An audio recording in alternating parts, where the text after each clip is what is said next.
Ladies and gentlemen, we are talking about Batman v Superman, Dawn of Justice. We're going to look at Death in the Family a little bit closer because there's a lot of things that this Batman does in Batman v Superman, Dawn of Justice that really echo what happened in Death in the Family. First of all, Batman wants to kill the Joker in Death in the Family.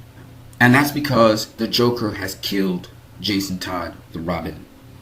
And though this, if you look at this particular scene you're watching in front of you where it says, haha, joke's on you, Batman. In the actual Death in the Family, the Joker is not even there when Robin dies. He beats Robin to a pulp with a crowbar, yes. But he is not around when Robin dies from a bomb blast, okay? So this one where you see the Joker actually spray painting Robin after probably beating him to a pulp is a variation. Now in the animation, under the Red Hood, Robin is also beaten to death in that one, but he's not blown up. So different versions of the story come out.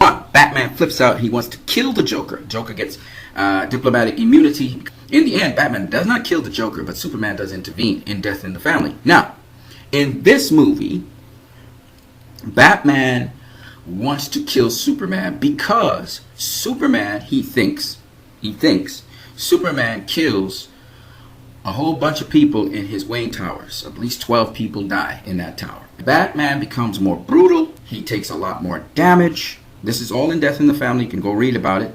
Tim Drake and Dick Grayson come in to try and bring back the centering of Batman. Alfred even expresses it to him in Death in the Family. He says, you're not thinking things all the way through anymore. You're just kind of looking to bruise and beat up people. We know Jason Todd affected you. In Batman v Superman, we know Jason Todd had an effect in Batman, but in addition, we see that Batman has been affected by those deaths in Metropolis, and he's become tunnel vision, extremely brutal, just like the Batman in Death in the Family. He's not thinking things all the way through.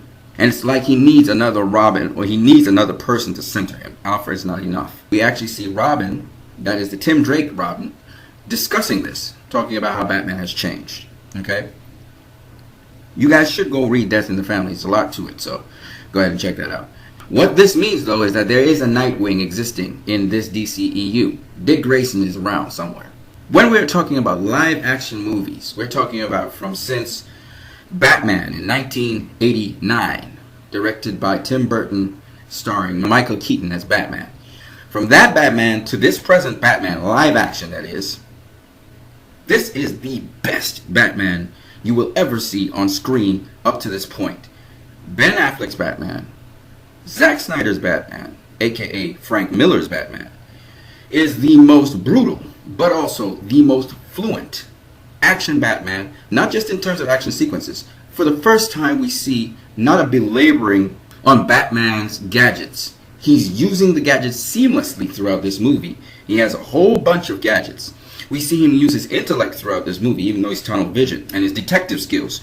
We see him as Bruce Wayne, still sophisticated, but not trying to hide so much behind a facade. We see a lot of things about Batman. We see a lot of dimension to Alfred as well in this one movie, which is not really exclusively about Batman, which is really amazing. And how seamlessly they combine all these things to show that this guy has been doing this for so long that there's no reason for us to feature these things. You're just going to see them in action.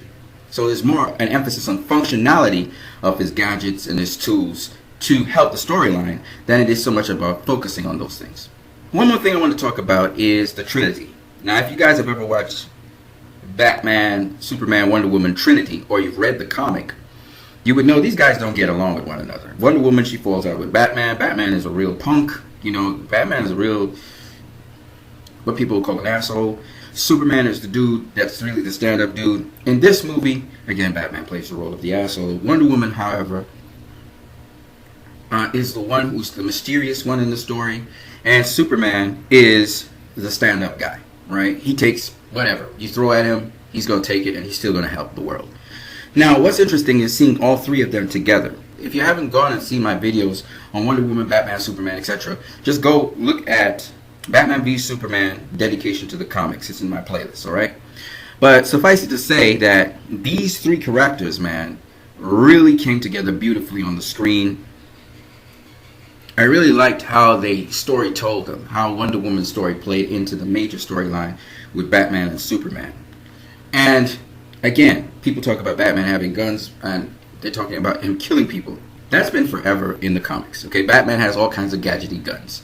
Now, just because people didn't talk about the guns on Batman's car, I don't think they were live rounds. Okay, I don't know what kind of munitions Batman was using on his car or on the Batplane. I'm not too sure if he was using live rounds or not. But what I do know, he didn't use live rounds with this gun that you're looking at that he has in his hand, this cannon. It's actually kryptonite laced capsules, okay? And he used one against Superman, and he shot one into Doomsday. And I like that they show that Batman is definitely a man. He was not prepared for Doomsday, and so he had to get out of Doomsday's way. However, Wonder Woman, this is probably the first time in the history of Wonder Woman's history that we see a Wonder Woman that really looked like Wonder Woman. Even in the comics, Wonder Woman is exceptionally good and so on, but no one's ever showed how strong Wonder Woman really is. She is 5,000 years old. She's been fighting from her beginnings.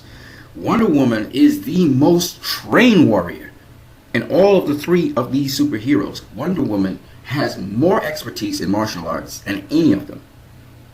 So it makes sense that she was the one that could actually handle Doomsday and actually stave him off. Now, she wasn't really getting the upper hand on him. He was still growing back limbs and still knocking her all over the place. But at the same time, she was able to withstand him, and she was probably the most successful in all three of them. In fact, she was the one that secured him down so that Batman could actually shoot him with the kryptonite capsule and Superman spare him, run him through. So for the first time on film, we see Wonder Woman, and we see her as she truly is, the most mature superhero in all three of them. So I thought this was just awesome to see. And again, I don't know if people understand. If gods were to fight against gods, I'm using common GODs, it would be massive destruction. Massive destruction. There's nothing these gods could do to prevent that. Now, in the comics, these gods were actually fighting in cities, in populated cities. And the damage and destruction that happened there, of course, many lives died. In Superman's first interaction with Doomsday, thousands upon thousands of lives died. Okay? And it's mentioned in the comics. Now, in terms of, if you go and look at the animated series, when the guys go smashing into buildings, things blow up. I mean, there's massive carnage in cities. In any other superhero movie we have seen, there's been massive destruction. So I don't understand how people could be talking about at the end of Man of Steel, there was so much massive destruction, the city was like, come on, man. Like, I listen to these nitpicks and these petty peeve stuff. Warner Brothers and DC, they were the first to address it. And then we have Civil War afterwards, which was a ripoff of Batman v Superman, clearly. And they also followed up and addressed it. So, and they didn't address it very well at all, because actually the issue of collateral damage, you know, all of the Avengers didn't agree on that accord to start with. And then secondly, the whole movie wasn't even about collateral damage. It was about Bucky, okay? It was about Bucky. You know, it wasn't about saving the world, for sure. And Batman v Superman was about saving the world, definitely, because there was this massive threat to the world that just suddenly appeared on the scene. And it was just a monumental, epic fight. I mean, when you look at Batman v Superman, it's just an epic, epic, epic fight. When you talk about epic, that movie was epic, all right? But obviously, if you watch a movie 8 times, you must really love it. Whereas you watch if I watch Civil War, I'm not going to watch Civil War again. I got the whole story. I got everything. There's nothing extra for me to see. I've seen all the Easter eggs and stuff that they have. There's not much looking forward to the future with that movie even.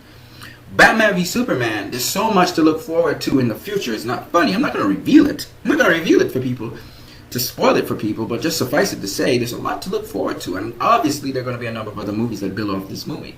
You guys enjoy yourselves. If you haven't seen this movie, go see it. It's worth seeing, absolutely.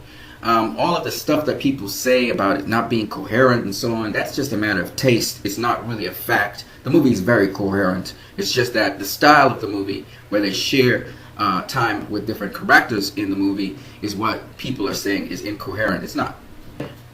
For you guys who haven't seen this movie, go see it. Enjoy, guys.